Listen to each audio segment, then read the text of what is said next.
going, my comic chat army? We're here with JT Molloy, the creator, writer, and colorist of the Sapphire Spectre. How you doing, JT? I'm good. How you doing, Cody?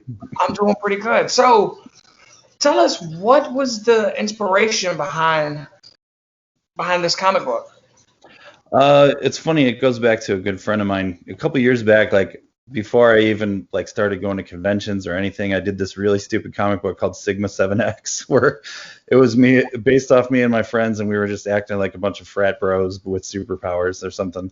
And my friend read it, and he's like, you know what, this is kind of funny, but why don't you do something like serious and dark? And I was like, okay, yeah, I'll give it a shot. So I don't know, I just started drawing this girl, and then I drew, colored her in blue. I was like, okay, she's a ghost, but what's the hook? Why is she a ghost? And I'm like, all right, she can die whenever she wants.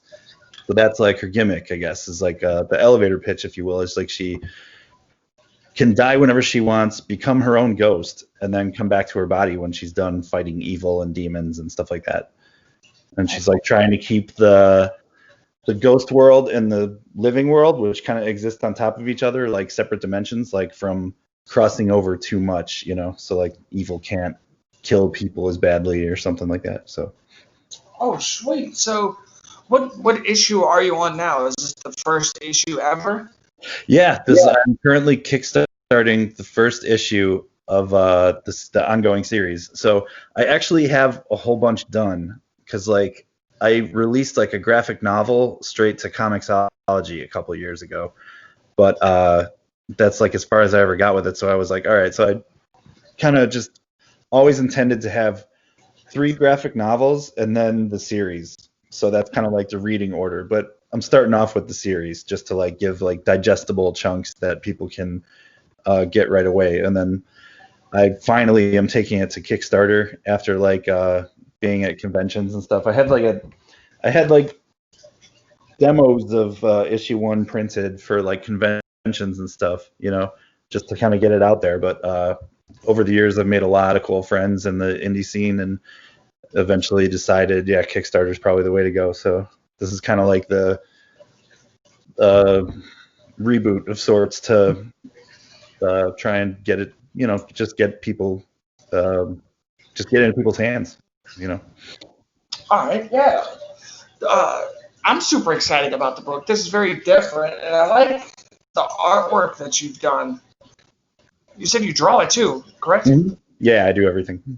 Yeah, definitely like your artwork. Do you do traditional, or are you on digital? I definitely do traditional. I have some stuff here with me. This is the cover for I'm calling it the special edition on Kickstarter for the first issue, because I'm adding a couple of short stories at the end of it, just in case somebody might have gotten this one at a convention or something.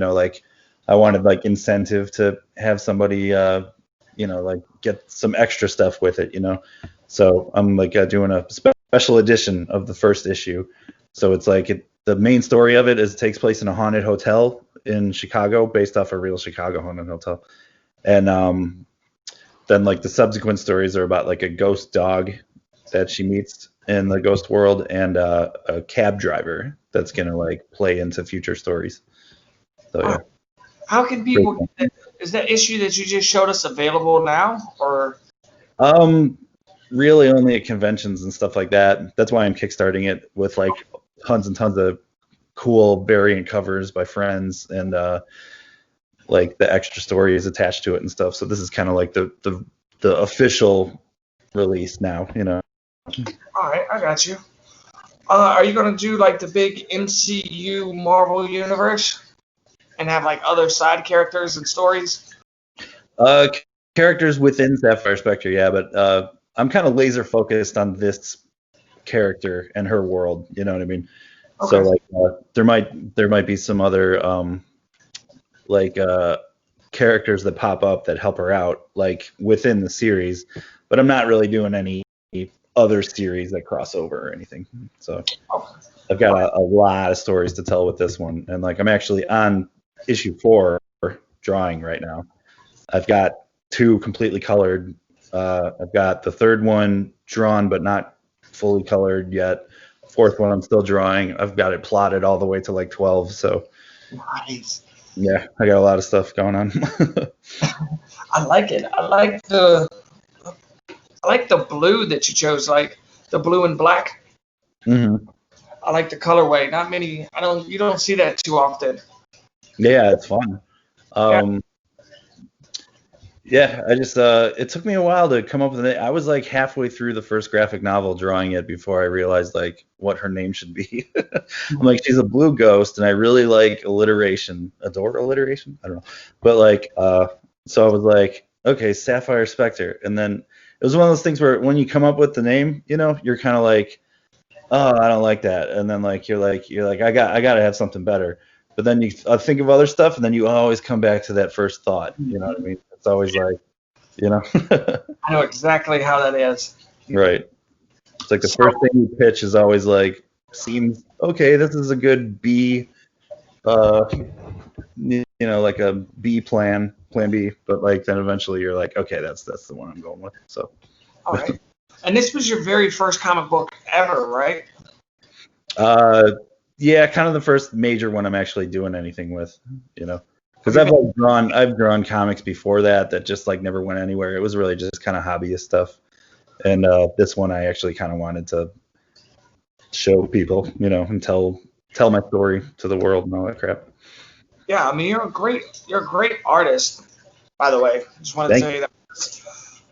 Oh damn. My USB ports keep falling. you. um yeah, I'm trying to see. So what got you into comics before?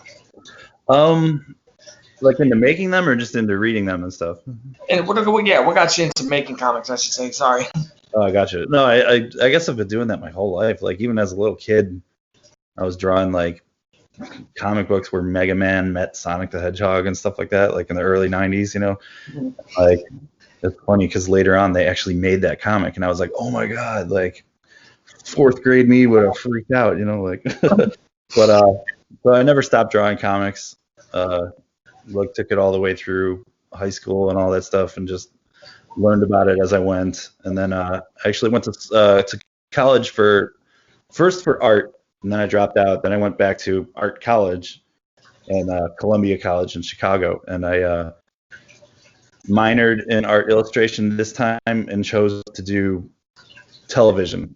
So I do film and television editing. So that's like my 9 to 5. And Yeah. the two are very connected because it's like you're telling a story with pictures. So Mhm. you gotta know in both where to put the establishing shot, where to put the reaction shot, when to zoom out, when to go in, like all that stuff. And so I've just always been fascinated with telling stories through pictures, like whether they move or if they're on the page. All right. Have you ever thought about turning this into a live action series? What's funny is I actually did that about 2 years ago. I think it was. Um, I run like a sketch comedy website with some friends called Kick a Rock, like you're kicking a rock.com, kickarock.com, and we made like an 8 minute. I wrote and did all the motion graphics for it, and made like an 8 minute short story with Sapphire Spectre. That was actually pretty cool. My good friend Laura Kowalski played the character like so well, and then like I even brought her into my Kickstarter so she could do like the pitch video, like on the main page. So I do kind of have like a proof of concept, low budget but still kind of cool looking short film based off the character.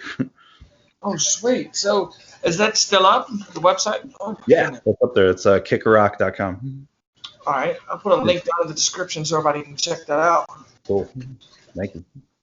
Um, so on the Kickstarter right now, can you only get issue 1 or can you get issue 1, 2, 3? Just we're starting with one right now, so it's like one special edition, and then there's like 8 variant covers.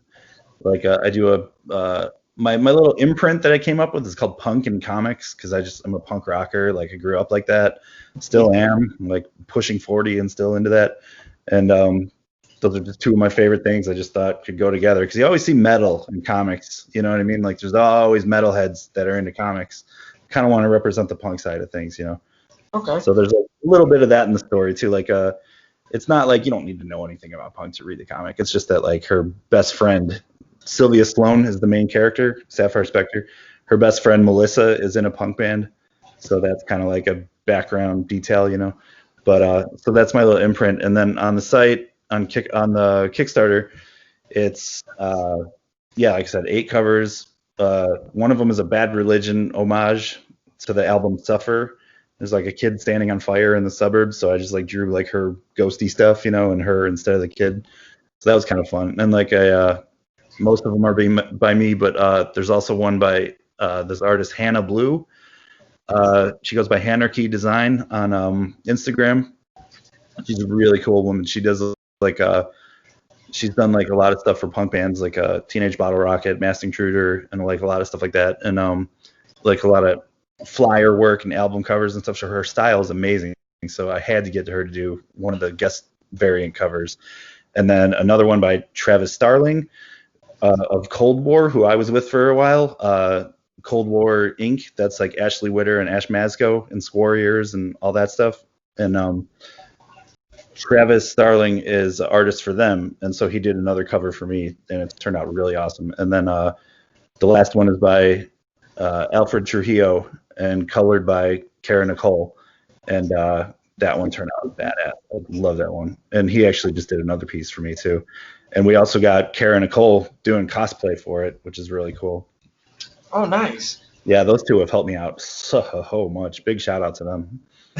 Yeah, we interviewed Kara Nicole not too long ago. Nice. Mm-hmm. So, what would you say the do's and don'ts about running a Kickstarter would be? I'm learning as I go.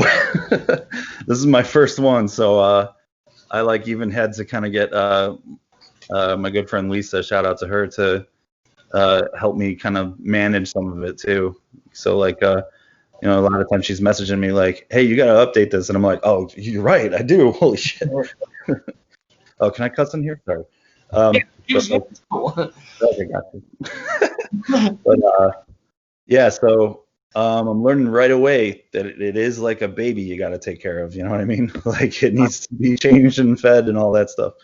So, but I kind of like pig-headedly dove into it, like pretty much knowing what I was going to do. I needed a cool video, which I can make. I needed a lot of variant covers, which I know enough people to do. And, you know, I'm mostly confident in my own stuff, so that's cool. And then like the rest of it, I figured out I just kind of learn as I go, and I'm starting to learn a lot already about like stretch goals and you know, just like keeping in contact with people and all of that stuff. So yeah, it's been pretty interesting. So what kind of different stretch goals do you have besides the different covers? Or is the different stretch goal?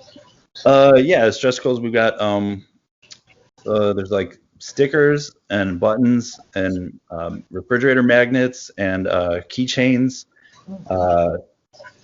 trading cards. There's like a trading card with Kara Nicole on it, a trading card with my art on it, and we're about to unlock hopefully if we get to 8,000 we can unlock a bandana, which is pretty cool. If you see any pictures of my character, you see that she's got like a splatter skull design on her, so I'm gonna make that splatter skull into a bandana, which is pretty cool. People maybe wear it as a face mask or something like that. All right. Are you gonna like airbrush it or just get them like made? Like, I'll just get it made. I've already designed it on Photoshop and all that stuff. All right. So something like, well, I'll show you after. Let's see.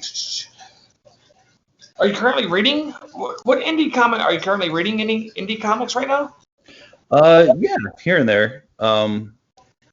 As far as like the super indie, like within my own scene, I'm really starting to get into that. Just because like it's in just the last half a year, I've made a ton of new friends, really cool, really talented people that I've like backed their Kickstarters and stuff like that. Like I guess the most recent one I read was Kara Nicole's comic Fire Bitch, which was awesome. It was so funny. And I actually drew a cover for that too. That's out there. I can show that. This isn't the colored version, but it's fun. Nice. Oh wait, that's the dog. That was the dog story. My bad. This is Fire Bitch. Sweet. Yeah, that turned out kind of fun. And so that's really cool. I've always been into indie comics. Like, even back in the '90s when I was like a teenager, it was like I'd say my biggest influences were indie comics. Like at the time, Michael Turner had yet to go to DC and Marvel. He was just like the guy doing Witchblade and Fathom, you know.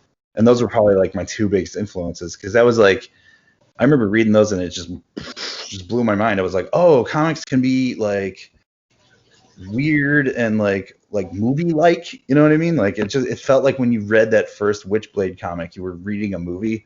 Same with Fathom, you know. And they had these like beautiful, strong women like leads, you know, that were really cool. And so that was that's Witchblade and Fathom. That whole Top Cow kind of era is definitely a big influence on Sapphire Spectre. So that was kind of cool. All right, are we gonna learn within the 12 issues how she got her powers, or is it gonna be in issue 1, or is it gonna be later?